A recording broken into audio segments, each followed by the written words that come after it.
నమస్తే. ప్రస్తుతం మనతో పాటు ఉన్నారు సోషల్ యాక్టివిస్ట్ కృష్ణకుమారి గారు. నమస్తే అండి. నమస్తే. మన భారతదేశం చాలా సందర్భాల్లో మనం మాట్లాడుకుంటూ ఉంటాం, సంస్కృతి సాంప్రదాయాలకు నిలవు. ఓకే, ఇప్పటికీ కూడా శృంగారాన్ని ఒక రహస్యంగానే చూస్తూ ఉంటాం, పవిత్ర కార్యంగా కూడా భావిస్తూ ఉంటాం, కాదనలేని వాస్తవం. కానీ కల్చర్ పెరుగుతున్న ఈ తరుణంలో ఒక సర్వేలో సీక్రెట్ డేటింగ్ యాప్స్లో జాయిన్ అవుతున్న వాళ్ళ నంబర్ పెరుగుతుందంట. మంచి పర్సంటేజ్ కూడా ఉంది, 148% అని చెప్తున్నాయి సర్వేలు. మీరేం చెప్తారు? ముఖ్యంగా మహిళలు ఎక్కువగా ఉన్నారు. మహిళల కన్నా పురుషులే ఎక్కువ ఉన్నారు దీంట్లో. ఇక్కడ మనం మాట్లాడుకోవాల్సింది, నాకు సింధూరం సినిమాలో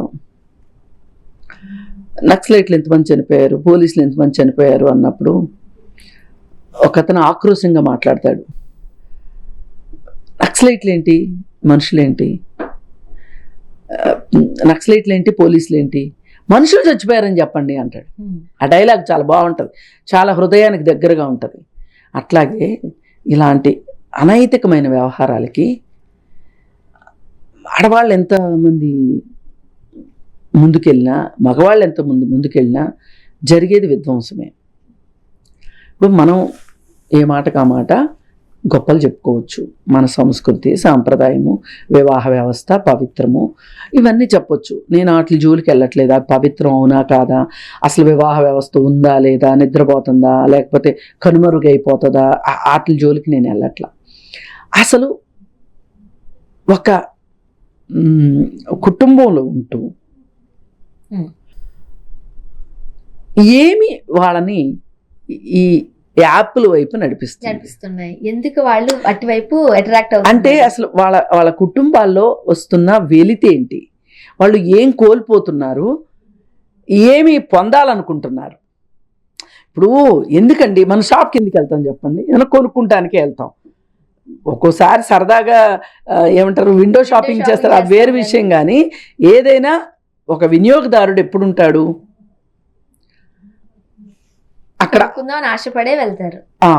అమ్మే వాళ్ళు ఉన్నారు, అక్కడ కొనుక్కునే వాళ్ళు వెళతారు, కొనుక్కుంటారు. కొనుక్కునే వాళ్ళ కోసం అమ్మే వాళ్ళు ఉంటారు, అమ్మే వాళ్ళ కోసం కొనుక్కునే వాళ్ళు ఉంటారు. ఇప్పుడు ఈ డేటింగ్ యాప్లు కూడా అంతే. అసలు యాప్ పెట్టారు కాబట్టి వీళ్ళు వెళ్ళారా, వీళ్ళు ఉన్నారు కాబట్టి యాప్ పెట్టారా అనే డిస్కషన్ కంటే కూడా ఇక్కడ చూడాల్సింది ఏంటి అంటే, అసలు వీళ్ళకి కుటుంబ వ్యవస్థలో ఏమి లోపించింది, ఏమనుకుని కుటుంబ వ్యవస్థలోకి వెళ్తున్నారు, పెళ్లి ద్వారా కుటుంబంలోకి వెళ్తున్నారు. ఆ కుటుంబం ఏమి వీళ్ళకి ఇవ్వట్లేదు, ఒక స్నేహాన్ని ఇవ్వట్లేదా, ఒక శృంగారాన్ని ఇవ్వట్లేదా, ఒక మానసిక పరమైన బంధాన్ని ఇవ్వట్లేదా, ఒక నైతిక మద్దతు ఇవ్వట్లేదా, ఒక భద్రత ఇవ్వట్లేదా, ఏమి ఇవ్వట్లేదని వీళ్ళందరూ ఇలా ఈ యాప్ల ద్వారా ఇవన్నీ, ఇప్పుడు నేను చెప్పినవన్నీ కూడా ఒక కుటుంబంలో లభించాలి, అమ్మాయికైనా అబ్బాయికైనా. నేనేమి అబ్బాయిలు కూడా 25 to 30 years ఉంటే మహిళలు మాత్రం 30+ నుంచి ఎక్కువగా ఉన్నారంట. అదే అక్కడికే వస్తున్నా, వివాహితులేగా అక్కడికే వస్తున్నా. అయితే ఇప్పుడు ఇందాక నేను చెప్పిన ఏవైతే ఉన్నాయో, ఒక స్నేహము, ఒక నైతిక మద్దతు, ఒక భద్రత, ఒక శృంగారం, ఇవన్నీ ఏవైతే ఉన్నాయో ఇవన్నీ ప్రతి మనిషికి, అంటే ఈ బంధంలో ఉన్న ప్రతి ఒక్కళ్ళకి అది కోరుకునే హక్కు, అది సౌకర్యం కాదు. సరే, అసలు వీళ్ళు ఎందుకు వీటి జోలికి వెళ్తున్నారు అనేది మనం చూసుకుంటే, ఏ వయసులు వాళ్ళు వెళ్తున్నారు అనేది కూడా ఇక్కడ గమనించాల్సిన విషయం.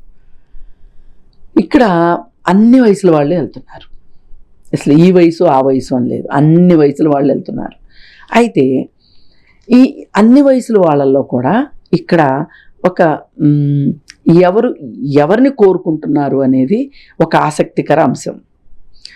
ఒక 35-45 సంవత్సరాల మధ్యలో ఉన్న పురుషులు 18-25 సంవత్సరాల మధ్యలో ఉన్న స్త్రీలను కావాలనుకుంటున్నారు. అది అమ్మాయిల, అంటే పెళ్ళి అయిన వాళ్ళ, పెళ్ళి కాని వాళ్ళ అనేది ఇక్కడ డిస్క్రిప్షన్ లేదు. 18 సంవత్సరాల నుంచి 25 సంవత్సరాల మధ్యలో వాళ్ళని ఎవరు 35-45 సంవత్సరాల మధ్యలో ఉన్న పురుషులు కోరుకుంటున్నారు. కోరుకుంటున్నారు. అది ఏజ్ డిఫరెన్స్ కాదు ఇక్కడ, అక్కడ ఒక పాయింట్ ఉంది, అక్కడ చెప్తా. అయితే మహిళలు వచ్చేసరికి ఏం కోరుకుంటున్నారు అంటే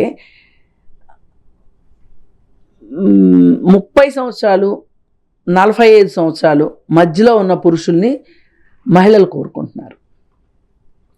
ఇక్కడ ఈ గమ్మత్తైన విషయం ఏంటంటే, పైగా మళ్ళీ ఎవరిని కోరుకుంటున్నారు?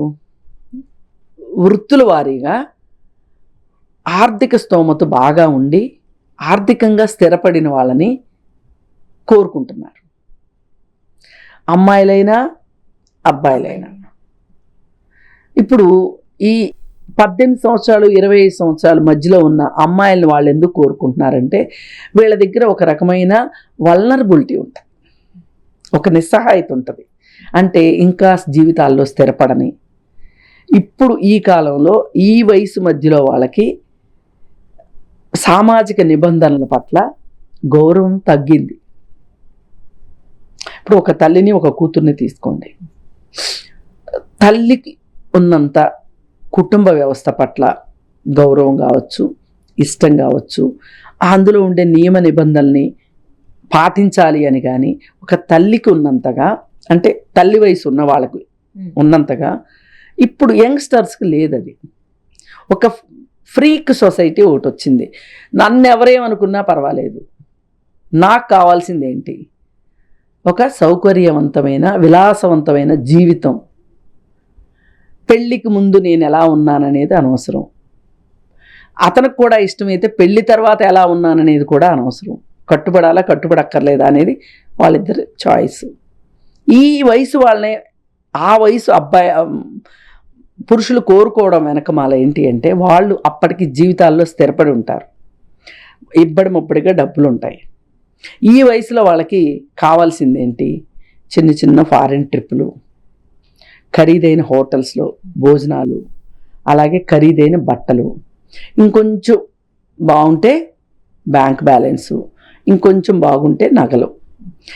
ఈ సరదాలన్నీ తీరాలి అంటే ఇప్పుడు ఈ వయసు అబ్బాయిలే అనుకోండి, వాళ్ళు ఏం స్థిరపడి ఉంటారు జీవితాల్లో?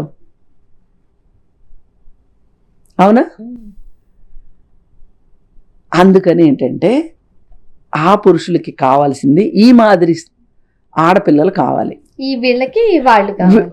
ఇక ఆడవాళ్ళ జోలికి వద్దాం.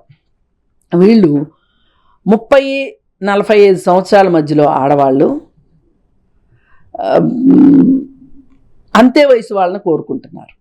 రీజన్ ఏంటి అంటే, అక్కడ వాళ్ళకి కావాల్సింది డబ్బు కాదు, వీళ్ళు కూడా ఆల్రెడీ ఎంతో కొంత జీవితంలో స్థిరపడిన వాళ్ళే ఉన్నారంటే తెలుసా, అందులో doctors, entrepreneurs, well settled, light family వాళ్ళు, లైట్ ఫ్యామిలీస్ సెటిల్ అయిన వాళ్ళు. వాళ్ళకి కావాల్సింది ఏంటి అంటే, వాళ్ళ ఇంట్లో దొరకందేదో వాళ్ళు అక్కడ కోరుకుంటున్నారు.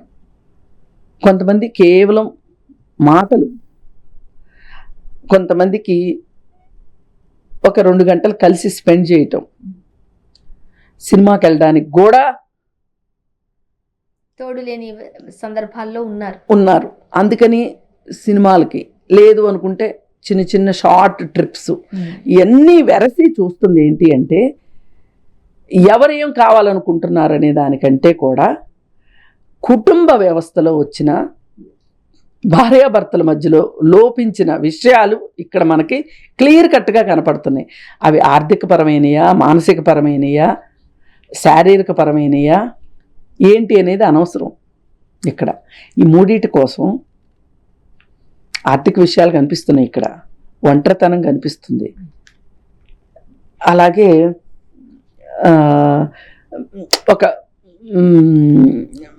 ఇక నెక్స్ట్ సెక్స్ విషయానికి వస్తే, అక్కడ ఏవైనా అసంతృప్తులు ఉంటే వాటి గురించి ఇట్లా ఏ రకంగా చూసినా ఇవాళ మన వివాహ వ్యవస్థ హ్యాండిల్ విత్ కేర్ అన్నట్లు ఉంది. ఎవరికి నచ్చినా నచ్చకపోయినా, విదేశీయులు మన మీద మోజు పడుతున్నారని చెప్పుకుని డప్పాలు కొట్టుకున్నా, ఏమైనా కానీ వృత్తిలో పడా, లేకపోతే ఆసక్తి లేకపోవటమా, మానసిక సమస్యల ఏవైనా కావచ్చు, ఆర్థిక సమస్యల ఏవైనా కావచ్చు, కుటుంబ వ్యవస్థల్లో ఉండాల్సిన ప్రేమని, ఆప్యాయతని, భద్రతని ఇవ్వట్లేదు అని మట్టుకు ఈ సర్వే చెప్తుంది. పైగా మీరు అడగొచ్చు, బెంగళూరు ఫస్ట్, హైదరాబాద్ నెక్స్ట్ ఉండటంలో కారణం ఏంటి అని చెప్పి మీరు అడగొచ్చు. ఏంటి అంటే బెంగళూరు కానీ హైదరాబాద్ కానీ పాత కలకత్తా, బాంబే, మెడ్రాసు, కలకత్తా, ఢిల్లీ ఈ సిటీస్ అన్నీ ఎప్పుడో డెవలప్ అయిపోయినాయి. ఇవి ఇప్పుడు అవుతున్నాయి. ఇవి ఇక్కడ అవకాశాలు బాగా ఉంటున్నాయి. ఇంతకుముందు ఒకరికి మంచి ఉద్యోగం కావాలి అనుకుంటే బాంబేకి వెళ్ళేవాళ్ళు, ఓ మాదిరి ఉద్యోగం కావాలి అనుకుంటే మద్రాసు వెళ్ళేవాళ్ళు. హైదరాబాద్లో కూడా ఉద్యోగాలు లేవని కాదు, ఇప్పుడు బాగా పెరిగినాయి, మోర్ ఆప్షన్స్ ఉన్నాయి. అందుకని ఏ అమ్మాయి కూడా డిగ్రీ తర్వాత, ఏ అబ్బాయి ఇంజనీరింగ్ తర్వాత, అమ్మాయిలైన ఇంజనీరింగ్ తర్వాత వాళ్ళ ఊర్లలో వాళ్ళు ఉండటానికి ఇష్టపడటల్లా, 2 ఊర్లు ఎంచుకుంటున్నారు. ఆ 2 లేదంటే బెంగళూరు, ఫస్ట్ ఆప్షన్స్ అవే పెట్టుకుంటున్నారు. ఈ కొత్త వాళ్ళందరూ ఇక్కడికి వచ్చేయటం వల్ల ఏం జరుగుతుంది, వీళ్ళకి ఇళ్ళకి దూరంగా ఉంటారు, ఎవరికి తెలీదు. ఇక్కడ హైదరాబాద్లో ఏం జరిగేది వాళ్ళ ఊర్లో తెలియదు. ఇప్పుడు ఆ మధ్య ఉమెన్స్ హాస్టల్స్ గురించి, working women's hostels, ladies hostels విషయంలో సినిమాలు కూడా వచ్చేంత పరిస్థితి వచ్చింది అంటే రీజన్ అదే కదా. మాట్లాడుకున్నాం కూడా. అలాగే ఇప్పుడు ఇవి ఉన్నాయి, కోలివిన్ వచ్చేసినాయి. ఇప్పుడు ఈ కోలివిన్లో ఉండేవాళ్ళు హాస్టల్స్ లో డైరెక్ట్ గానే అమ్మాయి అబ్బాయి కలిసి ఉంటున్నారు. ఇవన్నీ ఎందుకు జరుగుతున్నాయి? ఎక్కడెక్కడి నుంచో వచ్చేస్తున్నారు ఇక్కడికి.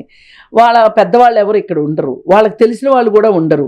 ఒకవేళ తెలిసిన వాళ్ళు ఎవరన్నా ఉన్నా వాళ్ళు కూడా ఇలాంటి పనుల్లోనే నిమగ్నమై ఉంటారు. సో ఏది ఏమైనప్పటికీ మనుషుల్లో ఇంతకుముందు మనం వల్లివేసిన నైతిక సూత్రాలు ఇప్పుడు పనిచేయట్లేదు. అలాగే కాస్త లగ్జరీగా ఉండాలి అని చెప్పి కోరుకుంటున్నారు. అలాగే మనకి ఇక్కడ లేదు అన్నదాన్ని వెతుక్కునే విషయంలో మొహమాటం పడట్లేదు అనేది అర్థమైంది. థ్యాంక్ యూ అండి. Thank you.